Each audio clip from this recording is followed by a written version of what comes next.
आप सभी को मेरी राम राम। आप सभी को रक्षाबंधन की ढेर सारी शुभकामनाएं, ढेर सारी बधाइयां।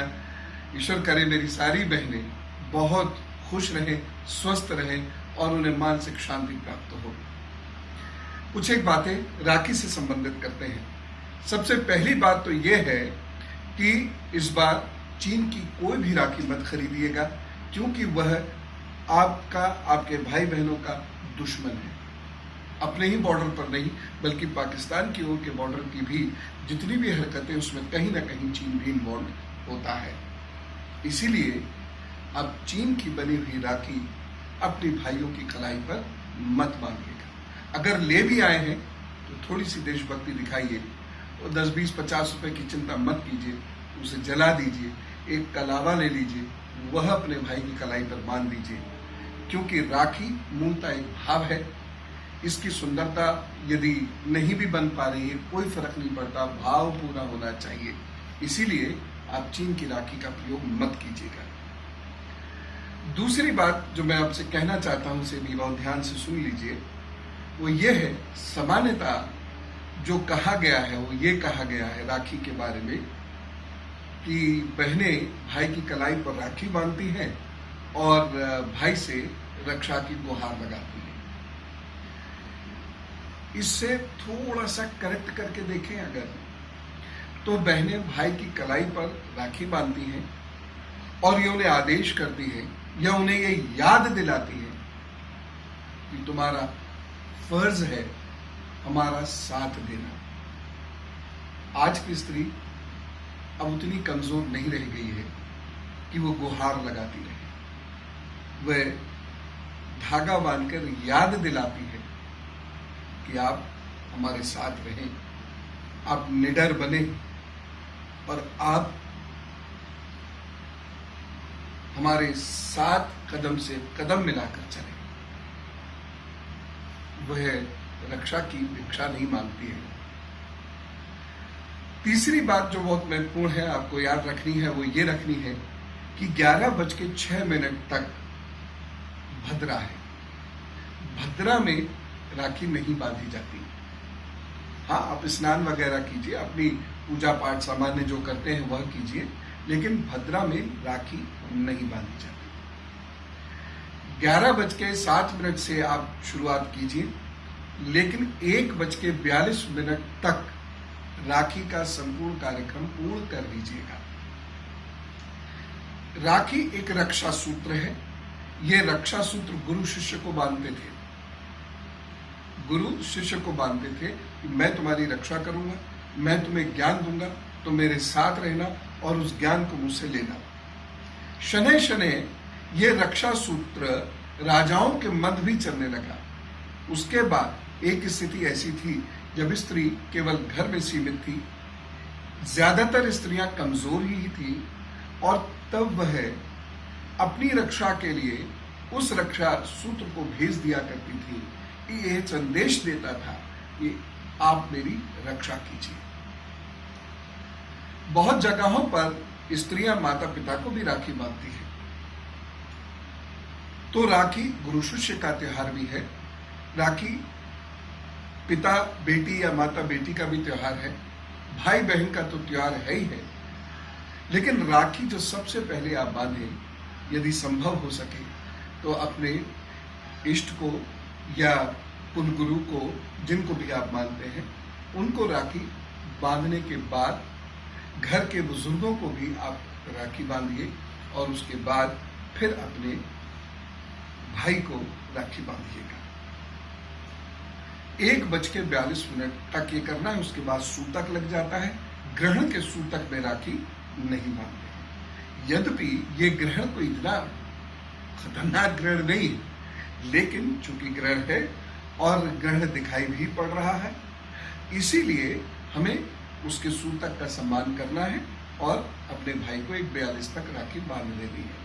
हाँ, आप यदि अपने घर के अन्य बुजुर्गों को राखी बांधना चाहती हैं, अपने देवताओं को राखी बांधना चाहती हैं, अपने गुरु को बांधना चाहती हैं, वह बाद में भी कर सकते हैं, क्योंकि बहुत सारे घरों में प्रथा है अपने कुल देवी या अपने कुल देवता के मंदिर में जाकर वहां उनको राखी बांधने की। वह आप 1:42 के बाद भी जा सकते हैं, यदि वह मंदिर ग्रहण काल में बंद नहीं होते हो तो, नहीं तो अब वहां जाइए, दरवाजे पर बांध के चले आइए। राखी में एक चीज का ध्यान और रखिएगा, सरकार की यह रिपोर्ट है कि 68.7% जो दूध है वो नकली है, लेकिन राखी पर मिठाई में कहीं कोई कमी नहीं होती, बल्कि और ज्यादा होती है। कोशिश कीजिए कि अपने घर पे बनी हुई मिठाई अपने भाई को खिलाएं, वो ज्यादा अच्छा है। और अन्यथा किसी बहुत विश्वसनीय दुकान से ही खोए की मिठाई खरीदें। बाकी खोए के इतर भी अगर आप बाकी मिठाई खरीद कर खिलाएं तो ज्यादा अच्छा रहेगा। समाज में मिलावट बढ़ती ही जा रही है, अब इससे बचना तो पड़ेगा ही। राखी वाले दिन आप एक कार्य और कर सकती हैं, आप उस धागे को सिद्ध करने की कोशिश कर सकती हैं। तो आप अपने जो भी जप मंत्र आदि है, उस जप मंत्र से उसमें प्रहार फूकिए और फिर उसे अपने भाई की कलाई पर बांधिए, अच्छा रहेगा। एक और चीज मैं आपसे कहना चाहता हूं, ग्रहण का जो समय होता है ये उन लोगों के लिए बहुत विशेष होता है जो किसी प्रकार की सिद्धि प्राप्त करना चाहते हैं या साधना करना चाहते हैं। सूतक के उपरांत यानी 1:42 के उपरांत यदि आप रामायण का, गीता का, श्रीमद् भागवत का पाठ करना चाहें, बड़ा अच्छा है, श्रेष्ठ है। आप यदि कोई जप करते हैं, और अत्यंत श्रेष्ठ है यदि आप कोई ध्यान करते हैं। जप करते करते ध्यान में जाइए। और जो लोग कुछ विशेष प्रकार के प्रयोजन करते हैं, विशेष प्रकार की प्रक्रिया अपनाते हैं, वह भी ऐसा करेंगे तो बहुत अच्छा रहेगा। और उसके लिए समय 7:42 शाम के बाद प्रारंभ होता है। तो इस दिन अपना जप या अपना पाठ या अपनी साधना अवश्य कीजिएगा।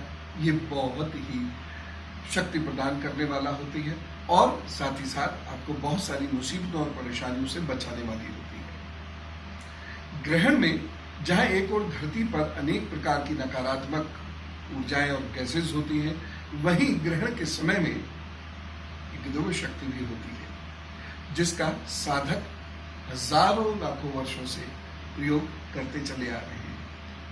तो आप भी जब साधना करेंगे तो बहुत अच्छा रहेगा। अपने इष्ट के चित्र के सामने या प्रतिमा के सामने बैठ जाइए और जब साधना कीजिए। कोई विशेष संकट है तो उनसे कहकर फिर जब साधना शुरू कर दीजिएगा उस संकट के निवारणार्थ। तो कुल मिला के ये जो राखी का त्योहार है, ये एक और प्रेम को बढ़ाता है, तो दूसरी ओर भाइयों में एक सेंस ऑफ रिस्पॉन्सिबिलिटी को बढ़ाता है, दायित्व की सोच उनके अंदर उत्पन्न करता है। मौज मस्ती भी खूब होनी चाहिए, तो मौज मस्ती भी आप खूब कीजिए। जब साधना के लिए ग्रहण काल श्रेष्ठ है, 12:48 तक ये ग्रहण रहेगा, तो आप 1:42 दोपहर से लेकर रात के 12:48 तक कभी भी जब साधना, कोई भी पाठ आदि कर सकते हैं। या फिर अपने बहुत सारे जगहों पर ऐसा होता है कि गुरुदेव बैठकर कोई ब्रह्म वार्ता करते हैं और शिष्य उसे शिष्यवत सुनते हैं। तो यदि ऐसा होता है तो वो भी बहुत अच्छा है। बहुत सारे घरों में बुजुर्ग लोग रामायण पढ़ते हैं, तो उन्हें रामायण पढ़नी चाहिए और सारे बच्चे उन्हें घेर कर बैठ जाएं और बहुत श्रद्धा आस्था भाव से उसका श्रवण करें। मैं प्रभु से ये प्रार्थना करता हूँ कि ये त्योहार आपके जीवन में रौनक लाए, आप सभी लोग सुरक्षित रहें। भारत जिस दौर से गुजर रहा है, इसमें सुरक्षा के लिए नागरिक पहल बहुत महत्वपूर्ण है और ये तभी संभव है जब हर व्यक्ति को सुरक्षित करना चाहिए और सुरक्षित करने का प्रयत्न करें। और इसके लिए क्या चाहिए? प्रेम भरा हृदय और निडरता। प्रभु आपको ये दोनों गुण दें, आप सुरक्षित रहें, स्वस्थ रहें, आपको खूब मानसिक शांति मिले। इस कामना के साथ मैं एक बार पुनः आप सभी लोगों को राखी की ढेर सारी शुभकामनाएं देता हूं। बाकी तो मैं राखी के बारे में बहुत कुछ बता ही चुका हूं।